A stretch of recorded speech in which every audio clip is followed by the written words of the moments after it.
giving tradies and contractors around the globe the tools to run a modern business. You're listening to Toolbox Talks from the Site Shed. Now here's your host, Matt Jones.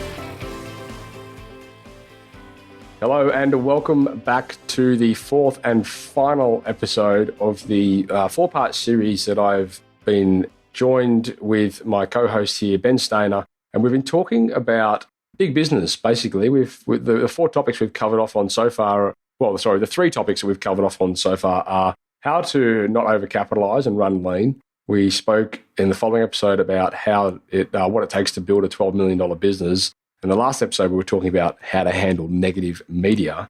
In this episode, we're talking about how to take money off the table.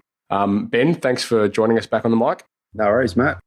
So, look, we're talking about how to take money off the table in this episode. And I suppose this is, I can imagine when you've got a business that's turning, a lot of money, $12 million, where do you draw the line as to what you should be taking out of the business? And, how do you justify? I mean, you hear stories all the time, don't you, of people building these massive empires and not taking any money off the table and then losing everything. What's your experience? Why did you want to talk about, taking money off the table in this episode? I guess when you first start out, there might be only you and another couple of guys or by yourself.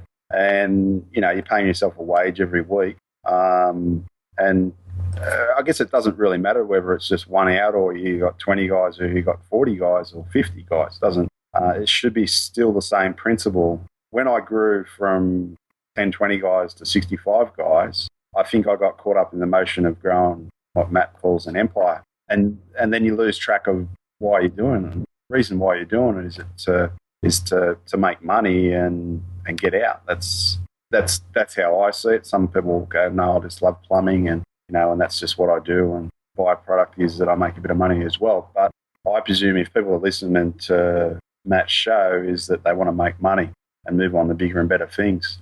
I guess at the end of the day is that you should structure your business, whether you're one guy or 40 guys, to take a percentage out. So it might be called a me tax, and it just comes out religiously every month.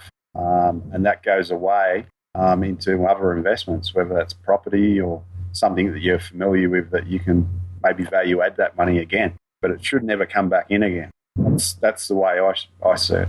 So are we talking here about, like a salary for yourself, or are we talking about, like a fund that's set up for yourself, or what are we talking about here? Is this an overhead? Well, if you're taking a couple of $1,000s a week as a wage, yeah, right? That's just a wage. The wage is just you live off that, and you may put a little bit aside to save, but it's a wage, as the word says, it's a wage. Yeah. But when you take money out of a business, like a percentage, as an investment, it's an investment. It's not a wage. Okay. So then that money you've got to reinvest into something out of the business and something that will give you. See, most businesses won't, in the long term, without your input, give you consistent passive income. Right. So for me, and the way I see it is that you should have your business should feed other avenues, assets or investments that provide you with passive income.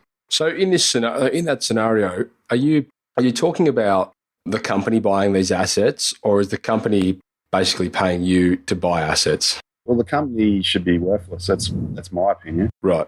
All it is it's a tool to generate money. Yeah, you get paid your wage every week to being there and doing what you do, and that that gets filtered out to your kids and going to school and whatever all your costs are through the week. But it's like the tax man. He wants X amount every quarter, but you should have your own personal tax.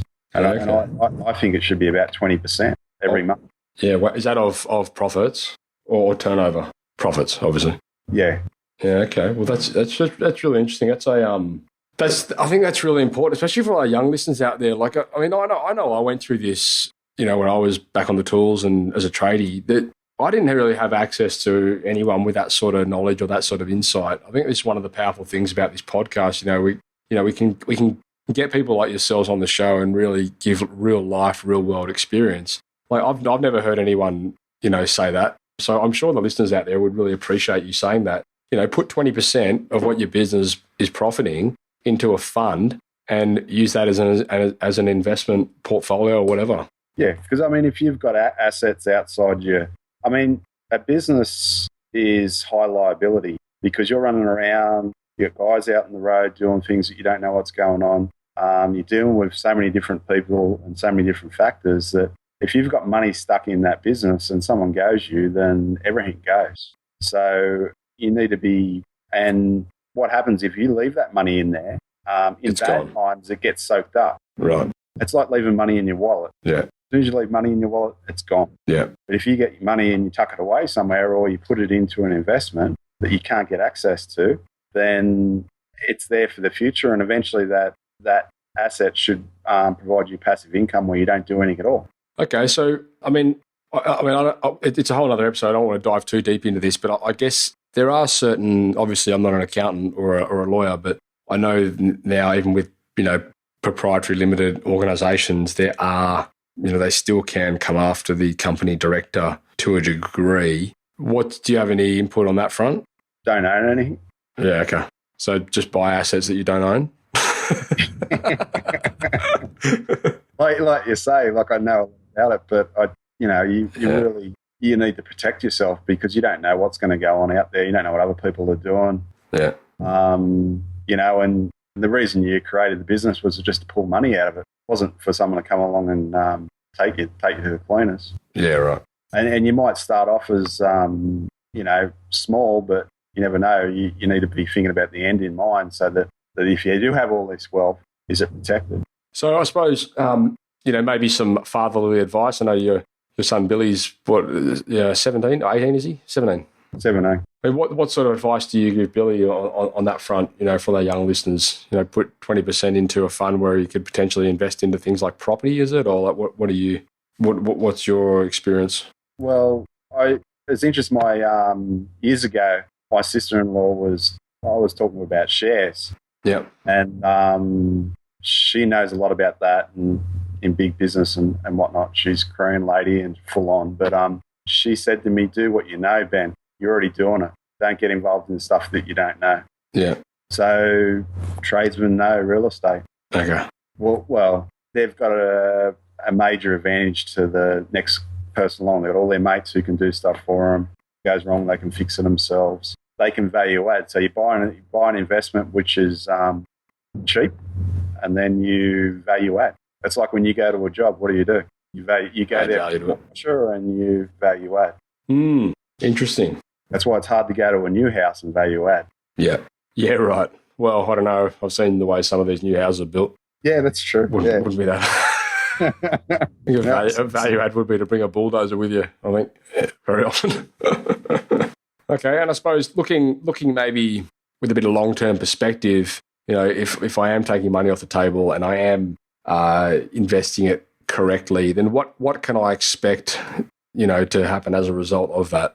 Well, you don't run into the danger of keeping all your money in the business, and then when bad times come around, which they do, you don't hold on to, you don't carry everybody, and then it forces you as well that you don't have the money there to carry everybody, then you've got to make a change, don't you? And that change might mean that you got to go out and work harder and find that extra job or to produce the money at the end of the day. Otherwise, you become lazy. Yeah. Well, that's the thing, isn't it? I mean, more money is very often not the answer. It can often cause more problems. Well, it's what you do with it. Yeah. You can have very little money coming in, but you can, if you have a system in place and you lock it away, then I suppose this kind of ties in as well to the episode 1 where we were talking about how not to overcapitalise and how to run a lean business. I guess it all feeds each other, right?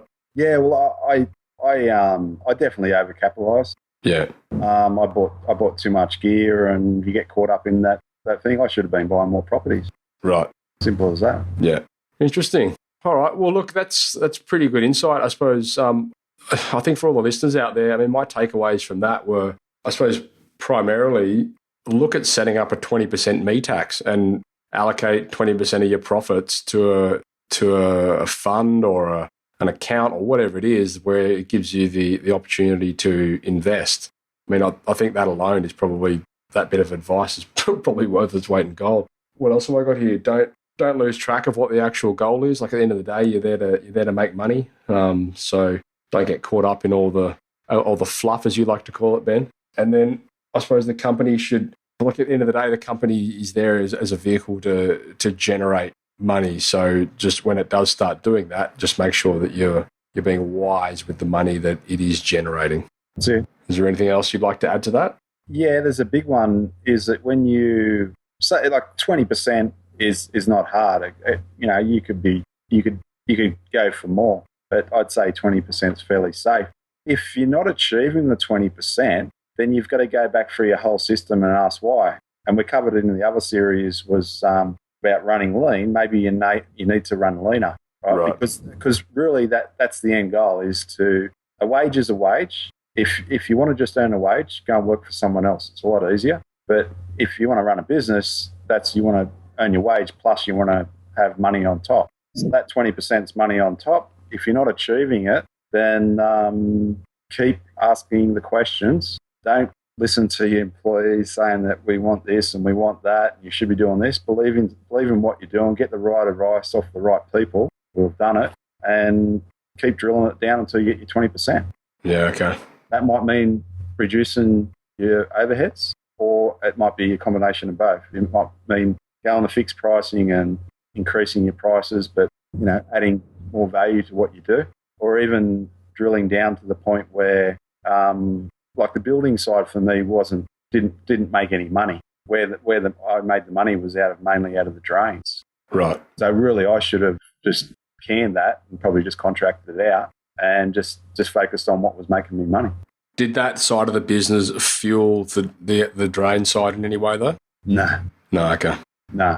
I mean, it was convenient, and when you're in it, it's hard to sort of, to me, it was sort of like a train, and it's moving forward. How do you stop a train? Yeah. It's pretty hard to, you got to, yeah. When you're in it and it's emotional and there's people there and stuff like that, you got to take all the emotion out and just treat it as business and go, right, this is what's happening, cut that, do this, do that. Do the things, what simple things we're going to make you money day in, day out. Something you just touched on then was taking advice from the right people. Who did you take advice from? Like who were your mentors growing up?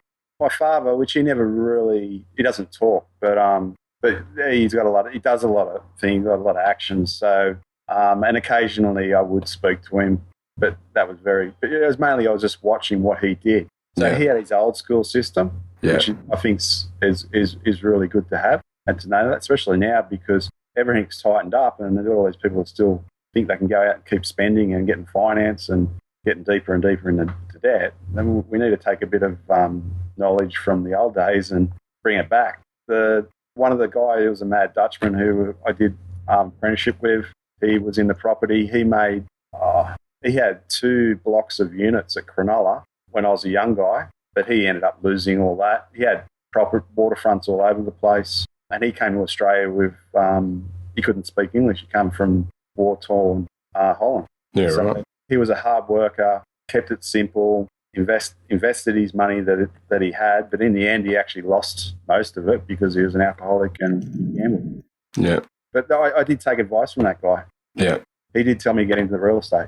Guys like Bill Miller. Bill Miller's a smart guy. Yeah. Yeah. So there's people there. You've just got to go find them. Yeah, but then there's books too. So, I'm not a reader. I left halfway through year 9, but I read books, which is unusual for me. Yeah. Yeah, no, look, I'm the same. I used to just eat business books. I try to these days. I must admit I probably don't read as much as I should, but there's so much value you can get out of a book. And if you're in the right frame of mind at the right time and you read something, it can resonate very hard with you. Yeah, it's better to look at the old saying is what I found is like in training you can train someone and you talk to them about it, but a lot of the time they've got to go out and fall over and bark their knee. Yeah. Before it actually sets in that they've got to go for a bit of pain. Yeah. Before they realise that this is not working. But if you can start off with the mindset of not trying to reinvent the wheel, but reading up and researching and having all that information, what's at hand now on the internet and books and everything, you can I'm positive you could probably do 5 or 6 years in a business and get out and have a lot of money up your sleeve and live passively. Yeah. If you knew everything what you needed to do. Yeah. And that's what's good about give you a bit of a plug about what you're doing here.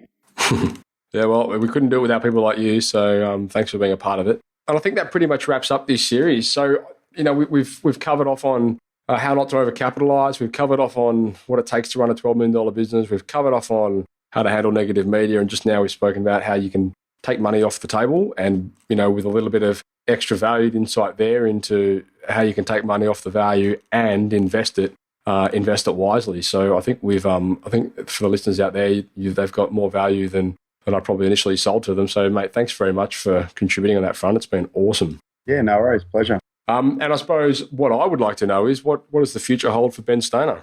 At the moment, I'm doing a bit of building work on the property. Yeah. Helping my son out. And 3/4 way through we're going to Vietnam in a couple of months, and then, not in a couple of months, a couple of weeks. And then 3/4 of the way through the year, we're going to walk from Melbourne to Sydney, living off the land. So no food, just what we hunt and catch. Wow. And we're walking along the coast, so we walk along the water's edge, not on the road. Okay, well, we were talking about this yesterday. It's going to involve canoeing and swimming and...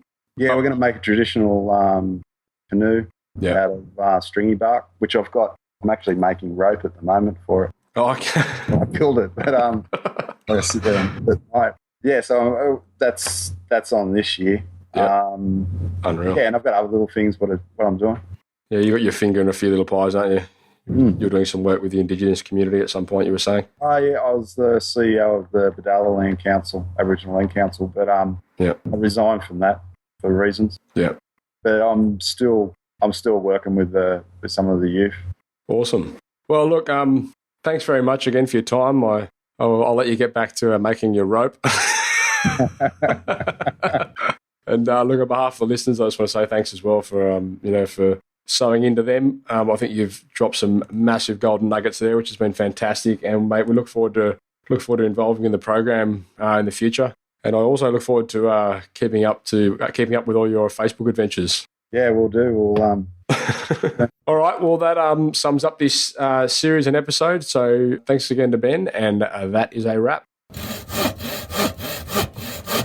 So if you haven't already, head across to thesiteshed.com and register for our Toolbox Talks, where you'll be regularly sent great episodes just like this straight to your inbox, so you'll never miss one.